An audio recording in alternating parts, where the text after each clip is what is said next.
you wonderful people, and greetings from the literal middle of Tokyo. Well, I guess outside of Tokyo. What you're looking at is Tokyo right now, and behind us would be a place called Chiba. We're in a place called Ume Hotaru, which is, as I've been told, water dragonfly. No, ocean firefly. Ocean firefly. Ocean firefly. Oh, thank you, Trevor. Ahead of us is a artwork, but if you look straight ahead, that is a ventilation shaft for the subway that goes underneath the water and channels all the way to Chiba. Because today, we're going to Chiba. Well, let's check out this area as well. Hey, airplane. It's hard to see, but Fuji is peeking out of the clouds right there.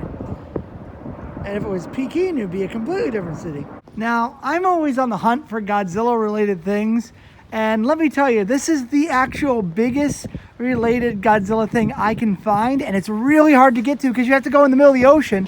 On the ground right there, you can see the imprints of Godzilla's feet as he'd be heading into Tokyo, Japan. Man, whoever makes that guy's shoes is gonna make a lot of money. Oh, am I right? And if you're on the ground level, it is incredibly hard to tell if these are footprints. You can see the decoration in the tiles, but you really have to know that this is here and what you're looking at.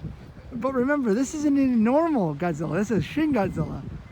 So please write that in your notebooks, as there will be a test later.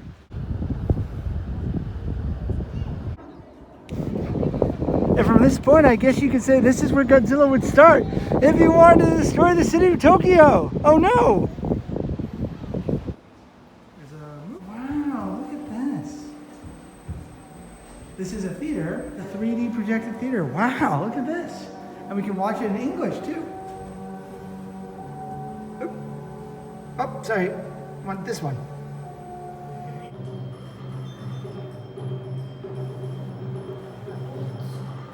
From long ago, Tokyo Bay has provided people with a sea's bounty.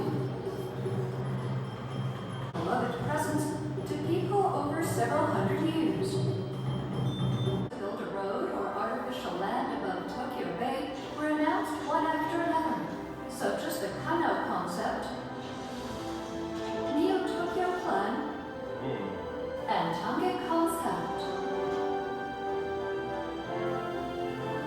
Afterward, the Tokyo One Aqua Line, connecting Kawasaki and Kisarazu, was formulated as the Trans-Tokyo Bay Highway Class extreme difficulties.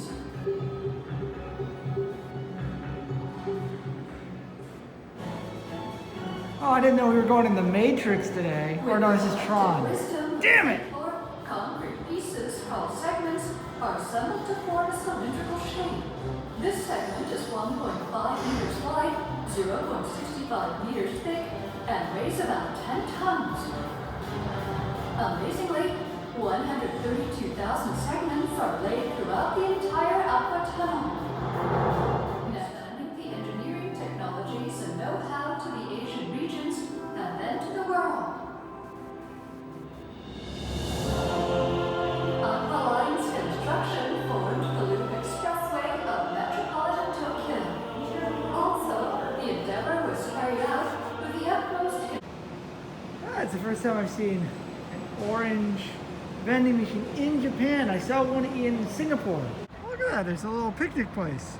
I bet they have, what you say, little bears that steal people's picnic baskets. Let's go, boo-boo! But we're not here to see Godzilla's feet. We're not here to see a movie about this area. We're here to go that way and go find hell. Because today, we're gonna go to hell. Again. Yeah, this is like my fourth time going to hell in Asia. Just needs to get a surprise or two. All right, we're really close. Now there's a ropeway that goes up there and a ropeway that comes down.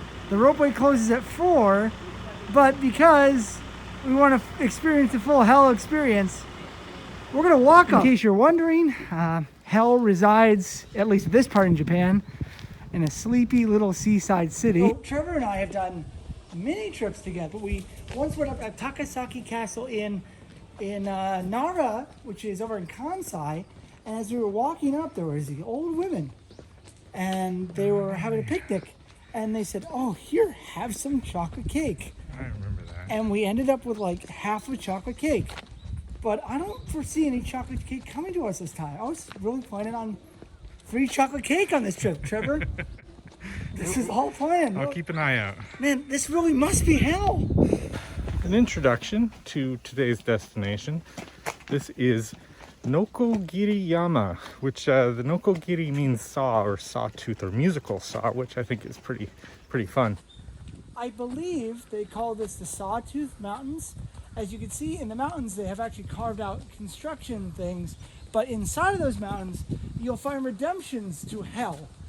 What you're looking at when you get up there is a view of hell, but you'll also find Kanen, which is the goddess of mercy, and also Buddha, who is Buddha. At the base of the real part of the hike, you can find a walking stick from someone who is being so kind.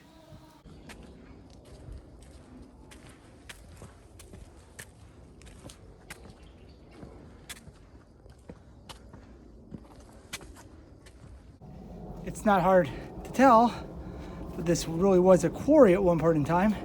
They were taking rocks from the top of the mountain and bringing them down here. So we're walking through rocks and boulders. Now, in the industry, they call this a rammy shot.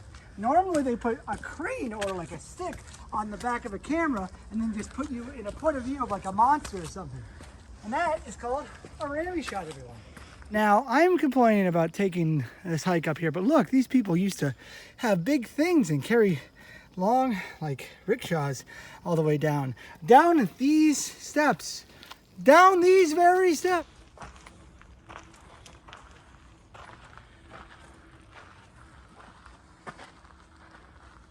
Looks like someone released a koi into this little pond, and I feel very bad for it. I've never been on a hike that takes you through a actual cut stone quarry before. And then back up Pain Mountain. Man, this is a drop off here. I feel like my legs are a little shaky. This is the first hike that I've done in a while. I believe they said that this hike was a easier hike. That's what I read. Easier for ninjas. Yeah, I guess I'm a pirate.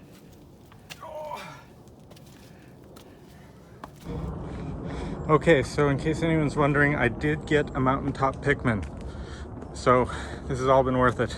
Little fun fact for you guys. We were in Super Nintendo World just like 3 weeks ago. Trevor was like, whoa, I gotta get Pikmin. I gotta see all the Pikmin. Because as of this filming, Pikmin 4 is about to come out. Pikmin 4! And a little fun fact about Pikmin 4, it has nothing to do with the monster climb that we're just about to do. Oh my goodness, we found it. This is the entrance to the giant Buddha. What you're looking at right now is Kanen, the goddess of mercy.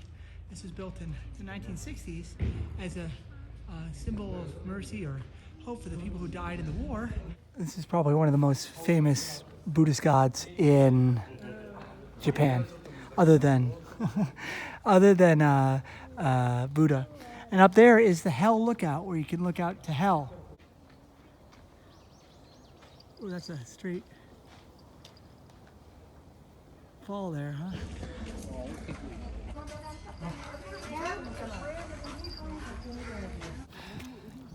Just so you know, this is what hell is supposed to look like. Looks pretty nice to me. But I guess if you lived here all day and lived in the mountains all the time, it wouldn't be fun. This is what's called a selfie in the making on a precarious position. Okay, I'm on top of hell, and there's Fuji out there, apparently. Individually carved into the rock. Now, in the Meiji era, there was an anti-Buddhism campaign. So sometimes you'll find Buddhas without heads, like the one all the way over yonder. One is missing his head.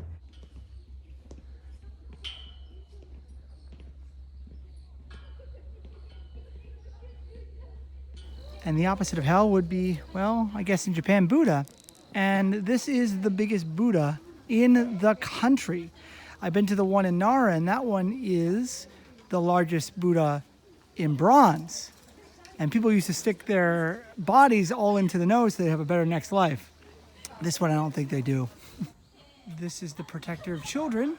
And as you can see from his mound, there are hundreds of thousands of little protectors of children that have been signed and thrown here in order to protect either children that are born or it's pretty amazing to see that massive pile, not realize what you're looking at, and then see that these are all little visages for children.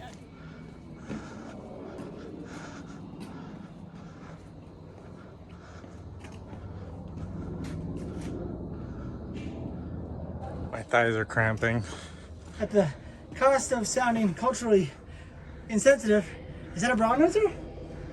Ooh, I have never been so happy to see a sign for a ropeway in my life.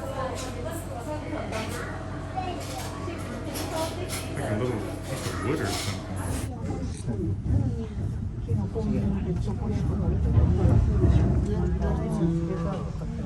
ご乗車くださいましてありがとうございます。相続まで約4分で参ります。 While we're in this ropeway here, let me just tell you that if you do this hike, make sure you have a little cash on you, because when you get to the top of the mountain, you'll find that this area is paid to enter. So if you want to see Kannon and Buddha, you do have to pay to go in, which is not in any guidebook that I read about. However, we were fine going in, just something that I would want you to know about for the future. 2 hours to get up, 5 minutes to go down. And that was an adventure to hell again. So thank you so much for joining me, and I hope you guys have a wonderful day. Remember, you can do it, I can do it, we can all do it. Stay groovy. Peace.